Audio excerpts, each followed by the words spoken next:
जब आदमी के ऊपर कोई नकारात्मक धुन सवार हो जाता है ना, तो आप उसे कुछ भी समझाइए वो नहीं समझता। वो जिस जिद का वो शिकार हो जाता है ना, उस जिद का पिपीहिड़ी बजाने से वो चूकता नहीं है। आप चाहे उसके आगे कुछ भी ज्ञान की बातें कर लें। मैं अब ऑब्जर्व कर रहा हूँ, जो कि बहुत पहले से भी कर रहा था, अब कुछ ज़्यादा कर रहा हूँ। हमारे बीच अब ज्ञान देने की जो एक प्रथा है ना, वो कुछ ज़्यादा डेवलप हो गई है और ज्ञान लेने की जो है वो बहुत कम हो गई है। और इसका एक चीज़ मैं ये समझता हूँ, हमारा जो ये शिक्षा व्यवस्था है, ये इसको व्यवस्था नहीं, शिक्षा व्यवस्था पे नहीं जाते हैं, मतलब सेल्फ जो एजुकेशन है, इसका ये मैं मूल कारण समझता हूँ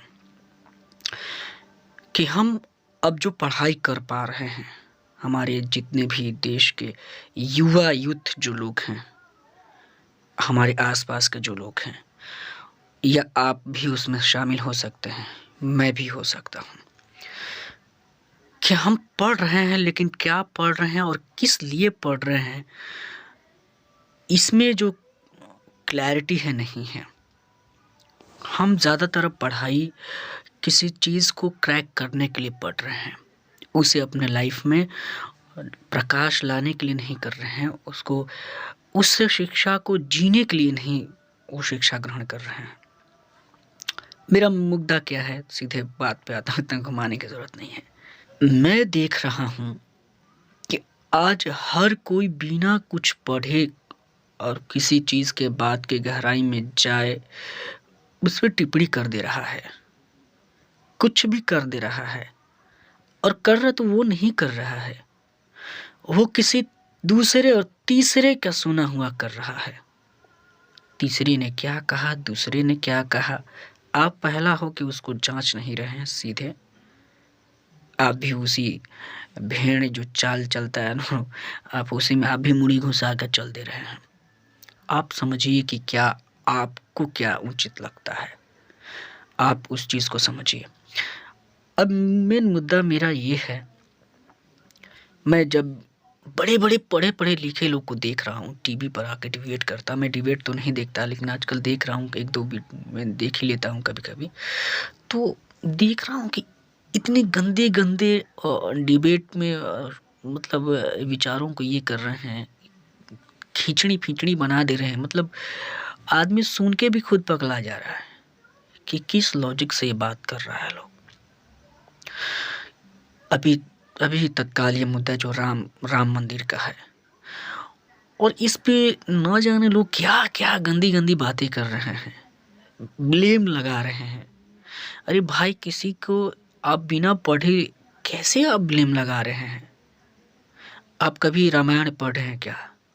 पढ़े हैं आप कभी गीता पढ़े हैं ढंग से? आप किसी तुलसी जी का किताब है रामचरितमानस पढ़े हैं? वाल्मीकि साहब का रामायण पढ़े हैं आप?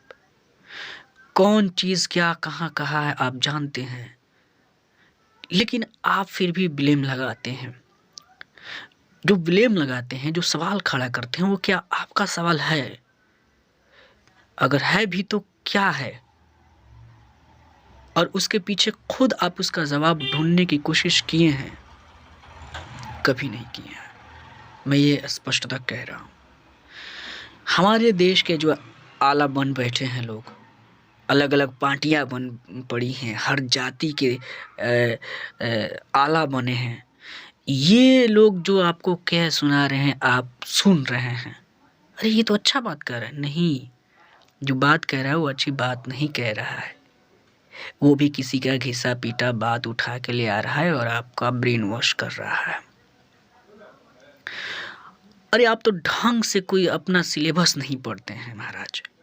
कहिए, आप कभी ईमानदारी से बताइए कि आप कभी अपना सब्जेक्ट, अपना जो सिलेबस है, आप कभी उसको कंप्लीट ढंग से पढ़ पाए हैं? और पढ़े हैं तो क्या पढ़े, आपको याद भी है उसका कुछ है तो बताइए। आपको नहीं याद है? याद होता तो परीक्षा में जो नंबर है ना बढ़िया आता। नहीं आए, छोड़िए परीक्षा के नंबर, उसको अपने जीवन में उतारते ज़रूर। अरे आप आजकल की पढ़ाई ही ऐसी हो गई, लिखो फीखो वाली पढ़ाई। हमारे साहित्य में, मैं चूँकि साहित्य का विद्यार्थी हूँ आपसे बता दे रहा हूँ, तो इसमें होता है शब्द शक्ति, लक्षणा, व्यंजना, अभिधा जो होता है ये सब। एक बात को कोई कहना चाह रहा है तो किस माध्य उसका कहने के पीछे कौन सा है, वो अभिधा कह रहा है कि लक्षणा में कह रहा है, व्यंजना में कह रहा है, क्या कह रहा है। आप अपने सिलेबस में, अपने सब्जेक्ट में हिंदी ज़रूर पढ़े होंगे, या इंग्लिश के विद्यार्थी ने इंग्लिश में भी पढ़े होंगे, पोएम पढ़े होंगे, कविता पढ़े होंगे, कहानी पढ़े होंगे। और जब उसका भावार्थ करने का जब कहा जाता है तो आप क्या कहते हैं? आप ये क्या सारे स्टूडेंट्स आपके जो वर्ग में हैं वो सारे एक ही बात लिखते हैं? क्या उस छंद का, उस कविता का अंश का, या उस पूरी कविता को अपने भावार्थ में जो लिखते हैं, क्या सब एक ही लिखते हैं बात? नहीं, सब अपना-अपना वहाँ पे जो समझदारी रखता है वो वहाँ स्पष्ट करता है। लेकिन सबका थीम क्या एक होना चाहिए, लेकिन रखता है नहीं रहता है। और जब आपको अंडरस्टैंडिंग हो जाती है तो आप उस चीज़ को बढ़िया से एक्सप्लेन कर पाते हैं। अच्छा ये कविता तो ये कहना चाह रही है, लिखा क्या है? कोई भी कविता हो तो आप जब उसके गहराई में डूबते तो अर्थ समझते हैं। ऐसे मैंने देखा तुलसीदास के एक दोहा है, पता नहीं उस पे क्या वो लोग आप लोग को दिमाग में चलता है, उसमें शूद्र वैश्य क्या क्या, उसमें देखते हैं सब नेता लोग चिचियाता है सब। दलित समाज के जो लोग हैं कहते हैं कि हमको उसमें शूद्र ये सब कहा गया, ताड़ने की बात कही गई है। अरे भाई क्या समझ में नहीं आता है। तुलसीदास के बारे में आप पढ़े हैं, तुलसीदास की जीवनी आप पढ़े हैं। अरे वो आदमी, उसका लाइफ स्ट्रगल देखिए, उस महान आदमी के स्ट्रगल देखिए। आप इंस्टा पर, रील पर किसी का एक इमोशनल फोटो वीडियो देख के लाखों में शेयर करते हैं। उस आदमी का लाइफ पढ़ेंगे ना तब पगला जाएंगे आप, जितना वो कष्ट किया है वो आदमी। और फिर हम तो एक पंक्ति भी लिखने के लिए झांकते हैं इधर उधर। अरे लिखे तो क्या लिखें, उस बंदे ने तो पूरा किताब, ग्रंथ, महाग्रंथ लिखा है। कई का एक नहीं, कई लिखा हुआ है। पढ़िए, इतना आसान नहीं है कुछ भी लिख देना। और जो कुछ भी लिखा है आप बिना पढ़े कमेंट नहीं कर सकते। अगर आपके पास कोई सवाल आ गया, मैं मानता हूँ सवाल आना लाजमी है, आया है तो अगर किसी से आप जवाब ढूंढ रहे हैं उसको, और अगला सवाल का जवाब दे रहा है कि नहीं भाई इसका अर्थ ये है, आप ऐसा नहीं अर्थ निकालो। अगर कोई टीचर बताता है हमारे अर्थ का, कविता का भावार्थ निकालने के बाद फिर हमारा शिक्षक टीचर बताता है कि बाबू जो अर्थ निकाले हो ऐसा नहीं है, देखो स्पष्टता क्या है, तो आप स्वीकारते हो कि नहीं स्वीकारते हो? तो अगर कोई धर्म ग्रंथ के बारे में आपको कोई सवाल बना और वो समझा रहा है कोई अगला कि नहीं आप ताड़ना का अर्थ ऐसा ले रहे हैं, ऐसा नहीं है, चूँकि आप समझिए, तो आप उस चीज़ को स्वीकार करो ना कि अरे नहीं, अगला आदमी क्लियर कर दिया कि नहीं ये चीज़ है ही नहीं, आप उसी को पकड़ के बैठे हो, नहीं कहा है, नहीं कहा है। कितनी गंदी सोच है भाई, कितनी गंदी सोच है। अरे कब बदलोगे आप? थोड़ी सी तो बुद्धि लगा लेते, थोड़ी सी बुद्धि लगा लेते। समझ में नहीं आता भाई। अगर आदमी कह दिया कि ये अर्थ नहीं है, ये अर्थ है, तो आप उसको स्वीकारो। नहीं स्वीकारते हो तो इतना सुनो। इतना करना चाहिए कि हमें उसके अंदर और अच्छाइयों को देखना चाहिए। पूरे रामचरितमानस में आपको एक छंद, एक दोहे आपको बिच्छू का डंक की तरह गड़ गया। अब पूरे छंद को ऐसे खारिज कर रहे हैं। अच्छाइयों को देखिए, बुराइयों को नहीं देखिए। आपने एक भी दोहे पर आपने कभी अच्छी टिप्पणी नहीं की कि वाह क्या तुलसी जी ने लिखा है, क्या समरसता की बात कहा है उन्होंने, समन्वय की बात कहा है उन्होंने। आप उस चीज को ध्यान नहीं दे रहे, वो चीज देख रहे हैं।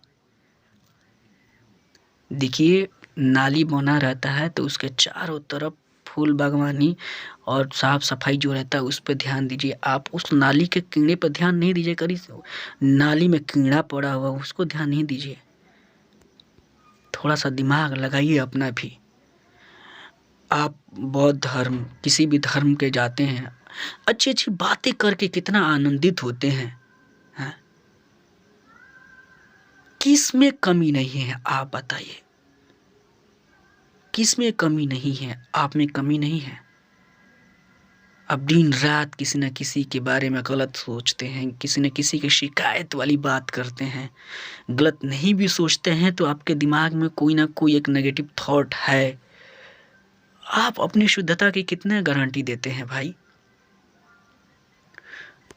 और उस बंदे ने तो आदर्श स्थापित करने के लिए कहा ना। किस लिए कहा है मालूम है? रामचरितमानस जब लिखा गया, ये किस समय लिखा गया है ना, आप जाकर गूगल कर लीजिएगा। और ये कब लिखा गया है? जब हमारा जो हिंदू यानी हमारा जो भारत देश है, विदेशी बाहरी लोगों के आक्रमण अतताई से जब पीड़ित थे, वो नहीं कुछ समझ में आ रहा था, तितिर बितिर सब था, उस चीज को लोगों को जोड़ने के लिए समन्वय, रामचरितमानस समन्वय का मानस है, ग्रंथ है। लोगों को जोड़ने के लिए उस टाइम हमारे जितने भी गार्जियन होते हैं परिवार में, वो चाहते हैं कि परिवार जुड़ के बंध के रहे। इस बात को नहीं मानते हैं कि नहीं आप? जुड़ के रहने के लिए बात कहते हैं। उस टाइम ये भी कहा गया। देखिए, मैं ये नहीं कह रहा हूं कि उसमें जो कुछ भी लिखी गई है बातें हकीकत लिखी गई हैं, लेकिन आप याद रखिए, किसी भी मिथक के सहारे कहानी अगर बनाई गई है और उस मिथक कहानी में भी अगर अच्छाई है, अच्छी बातें कही गई हैं, समन्वय की बातें कही गई हैं, आदर्श स्थापित करने की बातें कही गई हैं, वो गलत नहीं है। आप उस मूल चीज को पकड़ के चलिए। आप ये नहीं, इसका ये मत लगाइए कि हनुमान उड़ते थे और राम तीर चला कर मारते थे तो इतना दूर गया। वो एक मिथक कहानी बनाया गया है भाई, वो कहानी बनाया गया है चीज़ों को, जो अच्छी चीज़ें हैं उसको बांध के रखने के लिए। और आप जानते हैं कि मिथक चीज़ें बहुत ज़्यादा दिन तक चलती हैं। गांव में कोई कांड हो जाता है तो पूरा गांव मिनट भर में शोर हो जाता है। किसी की अच्छाई, कोई अच्छा बंदा काम करेगा, उसकी कोई घर तक आस पड़ोसी वाला भी नहीं जाने क्या कौन अच्छा काम किया। तो आप समझ रहे हैं ना बात? अरे भाई, वो सब विद्वान आदमी, इतना बड़ा बड़ा ग्रंथ जो रचा गया, आज जो लोग कुछ भी रच रहे हैं, अगर एक लेखक अपनी चीज में मसाला नहीं डालेगा तो उसका कैसे जिंदा रहेगा? आप जब किसी को कहते करे सुन आज वही घटना भइला, क्या आप उस घटना को उसी शब्द में कहते हैं? नहीं, आप अपने तरफ से शब्दों को जोड़ के मलाई मार के उस चीज को ऐसे कहते हैं कि अगला आदमी पे इतना असर करता है कि नहीं करता है। आप समझिए। देखिए, मैं कई बार कह चुका हूं, और मैं ईश्वर, भगवान, इन चीज़ों में या किसी भी धर्म के कोई भी कुछ भी हो, मैं विश्वास नहीं करता। उसमें विश्वास करने का सेंस इसमें है, इस आधार पे कह रहा हूँ कि मैं पूजा पाठ, धूप अगरबत्ती ये सब में विश्वास नहीं करता, ये नहीं। लेकिन इसका जो मूल बात है, ध्यान दीजिएगा, जो मूल अर्थ है, इसके पीछे के जो अच्छाइयाँ हैं, उस अच्छाई को कम से कम ऑब्जर्व जरूर करिए। मैं करता हूँ, उसको नकार नहीं सकता हूँ, मैं नहीं, कोई नकार नहीं सकता। नकार रहे हैं तो आप अभी मनुष्य के करीब नहीं गए हैं। आप वही गधा हैं, गधा, भोजपुरी में गधा कहल जाला, आप वही हैं। आगे बढ़िए थोड़ा सा और अपना सोच विचार डेवलप करिए। मुझे बहुत खीस भरता है, मालूम है ये क्या है? आप अपने लिए नहीं, आने वाला भविष्य के लिए भी आप बहुत गंदा रास्ता बना रहे हैं। आप अपने बेटे को स्कूल में भेजते हैं, अपने बच्चों को स्कूल में भेजते हैं कि अच्छी शिक्षा ले, अच्छा आदमी बने, बुद्धि उसके पास हो, लेकिन खुद आप वही अब जो मूढ़ बने हैं, तो ऐसा नहीं करिए। किसी पर ब्लेम करने से पहले उसकी चीज़ों को जाके मनन चिंतन करिए, देखिए, गहराई से पढ़िए क्या कहा है। और किसी को अधिकार नहीं है कि किसी के चीज़ों पे जाके ये दाग धब्बा लगाए। सबकी आज़ादी है। तो मेरे दिमाग में बहुत कुछ चला है, वक्त के साथ होगा। कबीर, जायसी, आपका रैदास, जितने दलित समाज के लोग हैं, ग्रंथ हैं, हर धर्म के ग्रंथ, हिंदू ग्रंथ, सारे के ऑब्जर्व करके कुछ बातें हैं, सवाल जो क्लियर होनी चाहिए निर्गुण और सगुण पंथ वालों के बीच। ऐसा नहीं है कि सगुण वाले जो राम के मानने वाले सब दूध के धुले हैं, ऐसा बिल्कुल नहीं है। और ऐसा भी नहीं है कि जो राम को नहीं मानते हैं वो वही दूध के धुले हैं। दोनों लोग गलत है, और कहाँ गलत इस चीज़ को ही स्पष्ट करना है, लेकिन थोड़ी सी मैं इस पर ब्रीफ कर दे रहा हूँ। आपको मालूम है कि बौद्ध धर्म नहीं है, एक मत। आप धर्म मानते हैं तो उस धर्म के ही कह रहे हैं। बौद्ध धर्म, जैन धर्म या कोई भी धर्म आया है इधर हिंदू धर्म के बाद से अपने देश में, इधर इसकी उत्पत्ति कैसे हुई है? हिंदू धर्म के विरोध में ही हुई है। ये आज नहीं विरोध हो रहा है भाई, ये बहुत शुरू से विरोध हो रहा है। ये तब से हो रहा है विरोध जब हमारे हिंदू में पूजा कर्म कांड, पूजा पाठ ये सब चलन था। ये तब से हो रहा है। तो बौद्धों ने आया कि हिंदुओं में पूजा पाठ में कर्म कांड होता है, लोगों को बेवकूफ़ बनाया जाता है।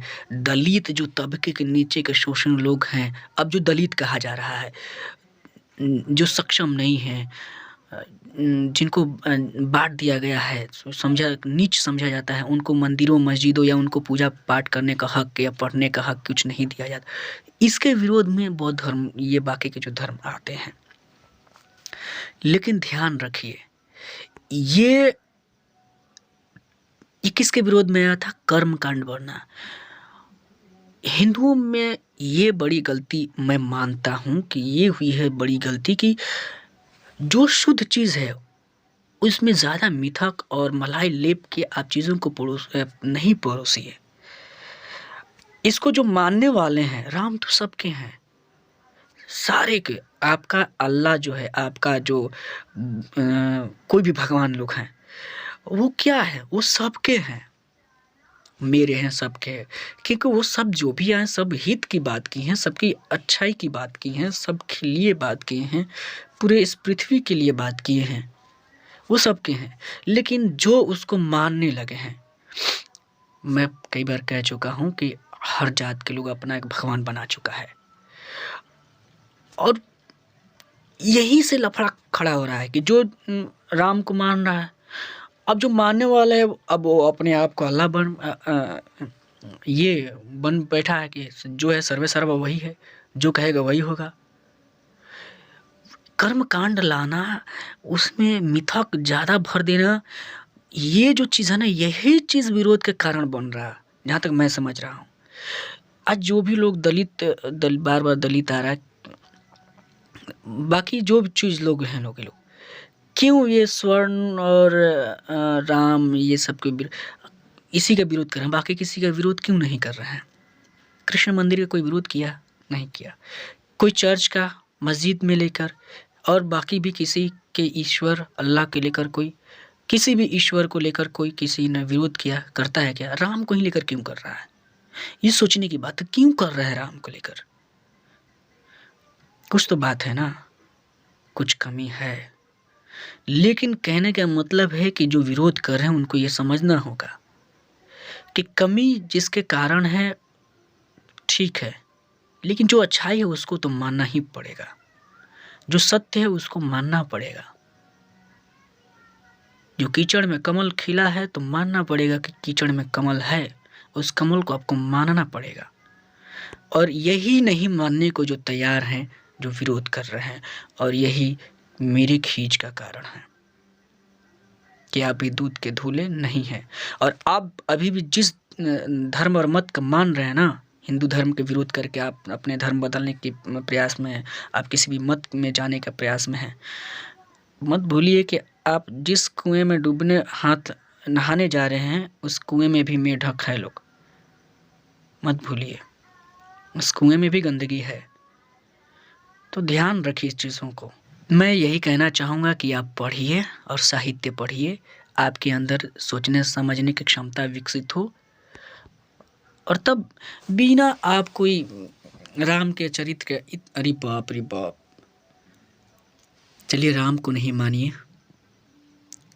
किसी को मत मानिए, पूरे हिंदू समाज को मत मानिए, लेकिन जो आप अपने पढ़ाई पढ़ते हैं, कविताएं, किसी भी राइटर लेखक को पढ़ते हैं, किसी भी वैज्ञानिक की खोज को पढ़ते हैं, कोई भी मैथ के सूत्र को पढ़ते हैं, इन सारी चीज़ों को पढ़ते हैं।